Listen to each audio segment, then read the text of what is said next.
Good morning, everyone. Happy Wednesday morning to you and welcome back. I appreciate you being with me. My name is Don K. Preston. I am the president of Preterist Research Institute of Ardmore, Oklahoma. It's great to be with you this Wednesday. All right, I've been sharing with you how Jesus' prediction of a massive church-wide, perhaps nationwide, if we look at his prediction of the apostasy as a twofold thing, that is, an apostasy within Israel and apostasy within the church taking place at the same time.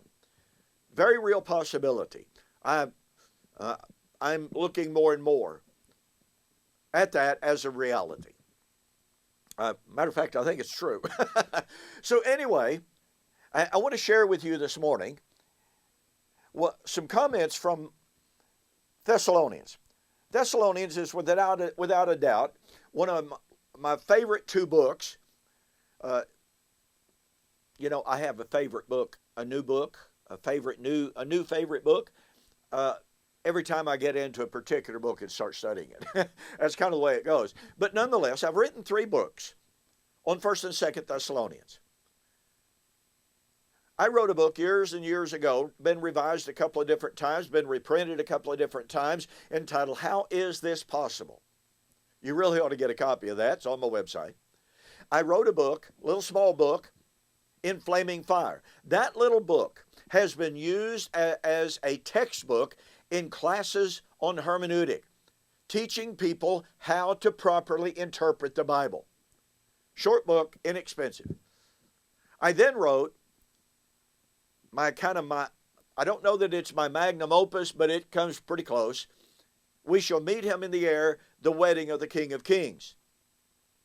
It is the only, to my knowledge, it is the only full preterist commentary on 1 Thessalonians 4, 13 to 18 that's ever been produced. Over 400 pages. So I absolutely love Thessalonians. Thessalonians, both epistles, written somewhere around 50 to 52 AD, are intensely eschatological. Here's something you need to keep in mind. Point number 1, Paul said that his teaching on eschatology was a reiteration of what Jesus had said. That's important. So if Paul in Thessalonians is reiterating what Jesus had to say, and he talks about the apostasy, then where does Jesus talk about the apostasy? Matthew 24, 10 to 12, Matthew chapter 24, 25 and following. The apostasy of the majority as a result of false teachers, false prophets, false apostles, and false messiahs. So what do we find in Thessalonians? Well, we find some who were teaching that sexual immorality was just fine. Thank you very much. 1 Thessalonians chapter 4, the very first part of it. Then, and this is where we'll focus for time consideration. There's a lot we could say. But 2 Thessalonians chapter 2, brethren, do not let anyone deceive you that the day of the Lord has already come. Now, here's what's amazing. Sam Frost affirms that Paul taught the day of the Lord had already come, and that he was ostensibly, in 2 Thessalonians chapter 2, arguing against those who denied that. Mr. Frost turns the text upside down, turns it on its ear, and stomps it into the mud. There is not one single English translation that supports that. Not one. And by the way, I haven't found another commentary that supports that either. Haven't found a single commentary to say Paul taught the day of the Lord had come, and there were some scoffers who were denying it, so Paul was writing to say the day of the Lord had come. Oh, and he's writing to refute those who were saying that the apostasy had to occur before the day of the Lord. Well, if Paul was reiterating what Jesus said, and he was writing about the apostasy in the day of the Lord, then Jesus in Matthew chapter 24 predicted the apostasy before the coming of the Lord. So if Paul was denying that in 2 Thessalonians chapter 2, guess what? He was contradicting Jesus. The reality, the undeniable reality is, confirmed by virtually every commentator who has ever written, there were some saying that the day of the Lord had already come, and Paul was denying that. Do not let anyone deceive you, whether by letter or an epistle as if from us, or by a word, that the day of the Lord had already come. Some there, and you see the equivalent of this is 2 Timothy chapter 2:18. In 2 Timothy 2:18, Paul writes against Hymenaeus and Philetus, who were saying the resurrection is already past. Now notice this. The resurrection is at the day of the Lord. Got that? The day of the Lord is the time of the resurrection. Hymenaeus was saying the resurrection was already past. Therefore, Hymenaeus was saying the day of the Lord was already past, had already come. Oh, wait a minute. Paul called Hymenaeus, what did he call him? A false teacher who is destroying the faith of some. Yet Mr. Frost says, oh, wait. Paul taught the day of the Lord had already come. Well, if he was teaching that the day of the Lord had already come, he was teaching that the resurrection had already come. And thus, Paul becomes the false teacher in Mr. Frost's paradigm. You see what I mean when I say it's just stunning? It's just horrible. You see what I mean when I say that Mr. Frost takes the Word of God and tramples it into the mud? Now, Mr. Frost claims currently that Hymenaeus and Philetus were teaching a invisible resurrection,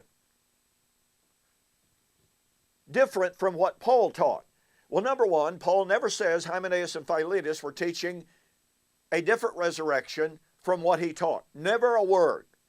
Point number two, Paul did not address one single thing about the nature of the resurrection that Hymenaeus was teaching versus what Paul taught.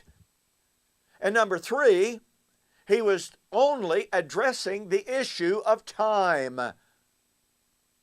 Paul doesn't address nature. He addresses time, just like he does in 2 Thessalonians chapter 2. Now, do you see the point of all this? The point of all this is that Jesus said they're going to come saying, I am he. False messiahs. Don't go after them. Or they're going to come saying, oh, look, Jesus has come. He's in the desert. He's in the temple. Men were going to come saying the day of the Lord had already come before it had come. That's 2 Thessalonians chapter 2. That's 2 Timothy chapter 2. And that means the apostasy predicted by Paul in 2 Thessalonians chapter 2 was a first century reality. It means that the apostasy caused by Hymenaeus and Philetus was a first century reality. That means, by the way, that Mr. Frost claimed that Matthew chapter 24:14 and following is a discussion of the entire Christian enterprise throughout time until the end of time is absolutely false, because those things were happening in the first century, just as Jesus said. I hope you can see the incredible power of the reality of the fulfillment of Jesus' words, that there were going to be false apostles, false messiahs in his generation who would say, oh, look, he's in the desert. He has come. He's in the temple. And Paul saying, there are some who are saying, the day of the Lord has come. And Paul's saying, brethren, don't believe them when they say that. And yet remember, that's exactly what Mr. Frost says was true. Mr. Frost says the day of the Lord had come. Some were denying it. Paul was condemning them. No, turns the text on its head. Just like 2 Timothy chapter 2. Hymenaeus and Philetus were teaching that the resurrection, not a resurrection, the resurrection had already come. Now remember, since the day of the Lord and the resurrection are synchronous events, same time events, then when Mr. Frost says the day of the Lord had already come, had arrived, then that must mean the resurrection had already come. That makes him guilty, according to his philosophy, of the heresy of 2 Timothy chapter 2. I hope you'll think about that and how serious and how seriously distorted and distorting those claims really are being made by Mr. Sam Frost. What's our point? The apostasy was in full bloom in the first century, as early as 50 to 52 AD, and in 2 Timothy in 64 and following. Well, of course, we've got more. In the meantime, don't forget, you need to take a look and get a copy of the November and December 3-book special, 2019, of course, The Resurrection of Daniel, chapter 12 and verse 2, Fulfilled or Future, in which I discuss Hymenaeus and Philetus extensively. Blast from the Past, the truth about Armageddon. You know, I've already had some people who have ordered this, written back to me and said, this book is absolutely incredible. I think you'll agree. And like Father, like Son, on clouds of glory. Regular price, if you purchase these separately, over $61. For November and December 2019, for U.S. orders only, total delivered price, $40. I mean, that's an absolutely incredible deal. Take advantage of it today. I think you'll be glad you did. I'll see you on the flip side.